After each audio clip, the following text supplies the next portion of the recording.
भरोसा खुद पर रखो तो ताकत बन जाती है और दूसरों पर रखो तो कमजोरी बन जाती है। हेलो दोस्तों, आज मैं जो बुक लेकर के आई हूँ उस बुक का नाम है बिलीव इन योरसेल्फ और इसको लिखा है डॉक्टर जोसेफ मुर्फी ने।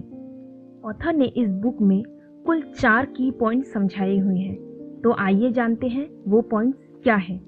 पहला, wonderful way to impress the subconscious mind. दूसरा, how to be confident in life. तीसरा, how to be successful in life. और चौथा, how to build self confidence. क्या आपका अपने ऊपर से विश्वास उठ गया है? क्या आपने अपने सबकॉन्शियस माइंड पर विश्वास करना छोड़ दिया है क्योंकि वह आपके सपनों को पूरा नहीं कर पा रहा, या फिर आप अपने सबकॉन्शियस माइंड से सपनों को पूरा करना चाहते हैं? क्या आप अपने टैलेंट और कैपेबिलिटीज का अधिकतम प्रयोग करना चाहते हैं लेकिन आपको सही तरीका नहीं पता है? तो इन सारी चीज़ों का सही उल्लेखना हमें इस किताब में मिलती है। आइए जानते हैं। अगर इनमें से किसी भी सवाल का जवाब हाँ है तो यह बुक समरी आपके लिए है। इस किताब में हम पावर ऑफ सबकॉन्शियस माइंड के best selling author Joseph Murphy की काफ़ी छोटी और डिटेल्ड बातें सीखेंगे। ऑथर ने इस बुक में हमें बताया है कि हमें अपने आउटर वर्ल्ड को जीतने से पहले अपने इनर वर्ल्ड को जीतना होगा। खुद के इनर वर्ल्ड से जीतने के लिए आपको अपने अंदर के बिलीफ सिस्टम को इंक्रीज करना होगा, क्योंकि जब तक आप खुद पर बिलीव नहीं करेंगे तो आप पर कोई और बिलीव नहीं करेगा। Power of confidence. हम सभी लोगों के पास एक कुदरती शक्ति होती है। यह वह शक्ति है जिससे हमारे मन में विश्वास आता है। जब हमारे मन में किसी चीज़ के प्रति विश्वास बन जाता है तब हमारे अंदर आत्मविश्वास उत्पन्न होने लगता है। आइए इसे समझते हैं एक कहानी के माध्यम से। एक बार एक आदमी ने 2 खूबसूरत पक्षी खरीदे। उसने अपने माली से कहा कि उन दोनों पक्षियों को ट्रेन करे उड़ने के लिए। माली ने उन दोनों पक्षियों के बच्चों को बहुत अच्छे से ट्रेन किया, परंतु उसमें से सिर्फ एक बच्चा ही अच्छे से उड़ पाया और दूसरा बच्चा हमेशा पेड़ की एक डाली पे बैठा रहता। यह देखकर पहले तो माली बहुत परेशान हुआ और उसके बाद उसने एक बुद्धि चलाई और कुछ दिनों बाद दोनों पक्षियों के बच्चे उड़ने लगे। यह देखकर मालिक बहुत खुश हुआ और उसने कहा माली से कि बताओ तुमने ये कैसे संभव किया। तब माली ने जवाब दिया, मालिक, मैंने उस डाली को ही काट दिया जिस डाली पर यह पक्षी का बच्चा बैठा करता था। ठीक उस पक्षी के बच्चे की प्रकार हम इंसान भी अपने दुखों के साथ चिपके रहते हैं। वह कभी ये सोचते ही नहीं कि इन दुखों के बिना भी जिंदगी कैसी होती होगी। हर इंसान की जिंदगी में दुख आता है तो नकारात्मक सोच उस पर हावी हो जाती है। उस समय उसको ना अपने आप पे, ना दूसरे लोगों पे और ना ब्रह्मांड की शक्ति पे विश्वास रहता है। ऐसी परिस्थिति में उसके पास 2 ही रास्ते बचते हैं। पहला, वह अपने मन की बात को मानकर निराशा के समंदर में डूबा रहे। दूसरा, वह उस दुख को खत्म करने के लिए रास्ता खोजे। अच्छा सोचने से हमारा दिमाग हर समस्या का समाधान खोज ही लेता है। हमारा दिमाग वह शक्ति है जो हर सच्चे झूठे सपने को किसी न किसी तरीके से सच कर ही देता है। फिर आप जब अपने गोल के बारे में पूरी तरीके से सोच लेते हैं, मतलब आप उसके बारे में निश्चित हो जाते हैं, तब आपका दिमाग उस सोचे हुए सपने को सच मान लेता है। जिस चीज़ को हमारा दिमाग पूरी तरह से एक्सेप्ट कर लेता है वह चीज़ निश्चित रूप से घटित होती है। अगर आप विश्वास करते हैं कि आप सफल होंगे तो आप निश्चित रूप से सफल होंगे, लेकिन अगर आप यह सोचते हैं कि आप असफल होंगे तो यकीन मानिए आपको असफलता ही हाथ लगेगी। यानी कि सारा खेल सिर्फ मन के विश्वास का है। अगर किसी जानवर को आप तालाब में डाल दो तो वह तैर कर निकल जाएगा, जबकि अगर आप किसी इंसान को तालाब में डाल दो जो तैरना नहीं जानता है तो वह डूब जाएगा। लेकिन ऐसा क्यों होता है?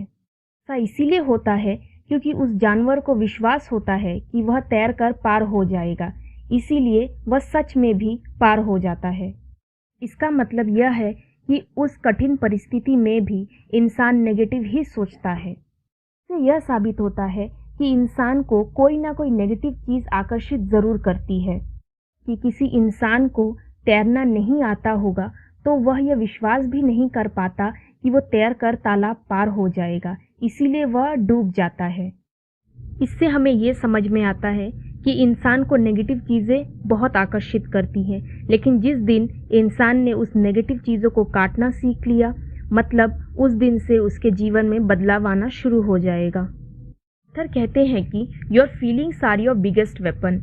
आपकी फीलिंग ही आपके लिए सबसे बड़ा वेपन है। जब आप अपने लाइफ की सबसे बड़ी गोल सेटिंग और उसे विजुअलाइज करते हैं, तब आपको वहाँ पर अपने इमोशंस को जोड़ना होगा। ऑथर ने यहाँ पर भी कुछ चीज़ें नोटिस की हैं। हमारे फीलिंग्स और इमोशंस की बहुत पावर होती है। हम जब अपने डिज़ायर को इमोशन और फीलिंग से कनेक्ट करते हैं, तब वहाँ पर बहुत ही बढ़िया रिजल्ट मिलता है।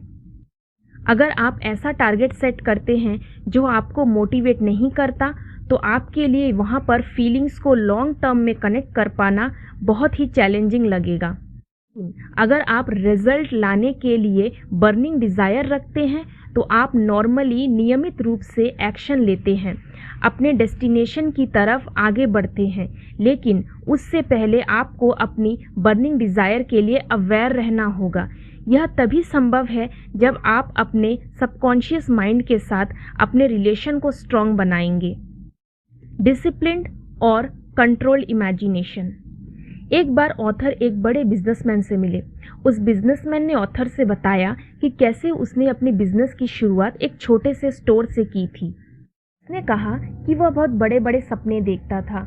वह यह सपने देखता था कि उसकी कंपनी बहुत बड़ी हो जाए और उसका ब्रांच सारे देश में फैली हो। उसने कहा कि वह अपने मन ही मन में बड़े बड़े ऑफिसेस, बिल्डिंग्स, फैक्ट्रीज और स्टोर्स की पिक्चर बनाया करता था, और वह यह प्रैक्टिस रेगुलर और डिसिप्लिन वे में करता था, एक कंट्रोल्ड इमेजिनेशन के साथ। वह जानता था कि रेगुलर, कंट्रोल और डिसिप्लिन इमेजिनेशन से ही वह अपने सपनों को पूरा कर सकता है। इस प्रक्रिया से वह अपने अंदर एक मैजिकल एनर्जी को फील करता था। इससे उसे काम करने की इंस्पिरेशन और मोटिवेशन मिलती थी, और धीरे धीरे, देखते ही देखते वह प्रॉस्पेरिटी की ओर बढ़ने लगा। वह जानता था कि लॉ ऑफ अट्रैक्शन कैसे काम करता है, और लॉ ऑफ अट्रैक्शन के पावर से ही वह सब कुछ अट्रैक्ट करने लगा, और यह सब संभव हुआ कंट्रोल इमेजिनेशन के थ्रू। उसने लॉ ऑफ अट्रैक्शन को यूज़ करके अपने सपनों को रियलिटी में बदल दिया। उसने वह सब कुछ पा लिया जिसकी उसने कंट्रोल इमेजिनेशन की थी। ऑथर को बिजनेसमैन की कही हुई एक लाइन बहुत अच्छी लगी। उस बिजनेसमैन ने कहा कि अपने आप को सफल व्यक्ति के रूप में इमेजिन करना जितना आसान है, उतना ही आसान असफल रूप में इमेजिन करना भी है। ऑथर यह जानते हैं कि एक क्रिएटिव पावर उनकी इमेजिनेशन पर रिएक्ट करेगी, और हम जो कंट्रोल इमेजिनेशन करते हैं वह फीलिंग से डेवलप होती है। Of mental science Thomas storm ने कहा है, feeling is law and law is feeling. Feeling he power का सोर्स है। रिजल्ट पाने के लिए हमें अपने कंट्रोल इमेजिनेशन को फीलिंग से चार्ज अप करना चाहिए। अपने गोल को अपनी फीलिंग से जोड़कर पावरफुल बना ले। इस पावर को अपग्रेड करते रहें, अपने गोल के प्रति लॉयल रहें। जब यह सब आप करेंगे तो डर भी आपसे डरेगा, डर आपके आसपास भी नहीं आएगा। यकीन मानिए, आपके पास फाइनल रिजल्ट को कंट्रोल वे में इमेजिन करने की अमेजिंग पावर है। अगर सच में आप अपने गोल को पाना चाहते हैं, तो आप अपने मन में इसके फाइनल रिजल्ट की एक कंट्रोल्ड इमेजिनेशन पिक्चर बना ले, क्योंकि जिस चीज़ की आप फीलिंग्स के साथ कंट्रोल इमेजिन पिक्चर बनाते हैं, वह फ्यूचर में आपके लिए ऑलरेडी मौजूद होता है। बस आप अपने गोल को स्थिर रखें। ऑथर कहते हैं कि develop a right mental attitude. आइए जानते हैं इसका क्या अर्थ है। बड़े बड़े business tycoon right mental attitude के इम्पोर्टेंस को बहुत अच्छे से समझते हैं। वो इसका इस्तेमाल सेल्स टेक्निक में यूज़ करते हैं। एक बार की बात है, ऑथर बताते हैं कि उन्होंने एक रिसर्च आर्टिकल पब्लिश की थी पुनर्जन्म के बारे में। उस आर्टिकल को उन्होंने चर्च पे डिस्प्ले किया था और उसी आर्टिकल के बारे में वो लेक्चर भी दिया करते थे। कुछ समय बाद उन्होंने एक सेल्स गर्ल हायर की ताकि उनकी वो आर्टिकल बुक के थ्रू वो लोगों को बेच सके, परंतु शुरुआती दिनों में उतनी सेल्स नहीं आ पाती थी। तब ऑथर ने ये नोटिस किया कि जो सेल्स गर्ल है वो पुनर्जन्म के कॉन्सेप्ट के कट्टर विरोधी है। इसी कारणवश वह ज़्यादा सेल्स नहीं ला पा रही थी। फिर ऑथर ने सेल्स गर्ल को पुनर्जन्म वाली बाइबल की एक कहानी सुनाई और इसका मीनिंग भी समझाया। यह भी बताया कि दरअसल ये किस बारे में थी। वह स्टोरी का प्लॉट समझ गई। फिर वह आर्टिकल के लिए इंथुजियास्टिक हो गई। उसने ऑथर के लेक्चर खत्म होने से पहले ही सारे पैम्पलेट बेच दिए। यह स्टोरी एक राइट मेंटल एटीट्यूड की इम्पोर्टेंस का एग्जाम्पल था, क्योंकि एक राइट मेंटल एटीट्यूड इतनी ज़्यादा इम्पोर्टेंस होती है। आपके राइट मेंटल एटीट्यूड का मतलब है पीपल, सिचुएशन और ऑब्जेक्ट पर आपका मेंटल रिएक्शन। सेल्स गर्ल्स का रिस्पॉन्स आर्टिकल और राइटर के लिए नेगेटिव था। उसने राइटर और आर्टिकल को प्री जज कर लिया था। उसका यह एटीट्यूड सही नहीं था।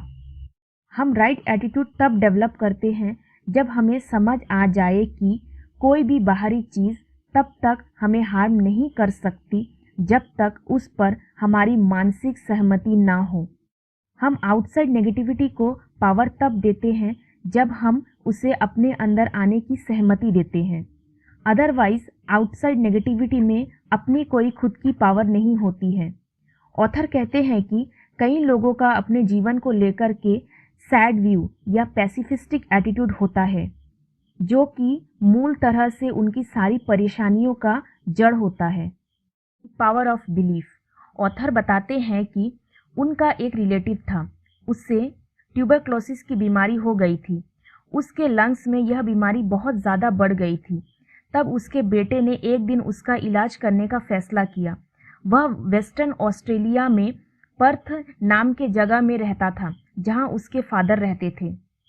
उसने अपने फादर से कहा कि वह एक सन्यासी से मिला है जिन्होंने उसे एक क्रॉस दिया और इसके बदले उन्होंने $500 लिए हैं। असल में उस लड़के ने राह चलते एक लकड़ी का टुकड़ा उठाया था और सुनार को दिया, जिसने उसे अंगूठी में तब्दील कर दिया ताकि वो पूरी तरीके से असली लगे। उसने अपने फादर से कहा कि इस क्रॉस वाले अंगूठी को मात्र छू लेने से कई लोगों की जानलेवा बीमारी ठीक हो गई। उसने अपने फादर के बिलीफ सिस्टम को बहुत ज़्यादा बढ़ा दिया था और यही बिलीफ सिस्टम आगे जाके उनके आइडियल ट्रीटमेंट का वजह बना। इसी बिलीफ सिस्टम के चलते उसके फादर एकदम ठीक हो गए। बिलीफ सिस्टम की पावर इतनी बड़ी है कि हम इन छोटे छोटे स्टोरीज से समझ सकते हैं। यह बिलीफ सिस्टम ही है जिसके वजह से लोगों की लाइफ में बड़ी बड़ी टर्निंग पॉइंट्स आई है। इस बिलीफ सिस्टम ने लोगों को सक्सेसफुल बनाया है, अपने मनचाहा जीवन को जीने की एक आस दिखाई है। तो आइए हम भी इस बिलीफ सिस्टम के पावर को अपने लाइफ में लाते हैं और अच्छे एक्सपीरियंसेस लेते हैं। यह बुक समरी यही समाप्त हुई। मिलते हैं अगली वीडियो में एक नई बुक समरी के साथ। लाइक, शेयर, कमेंट करना ना भूलें। Keep learning.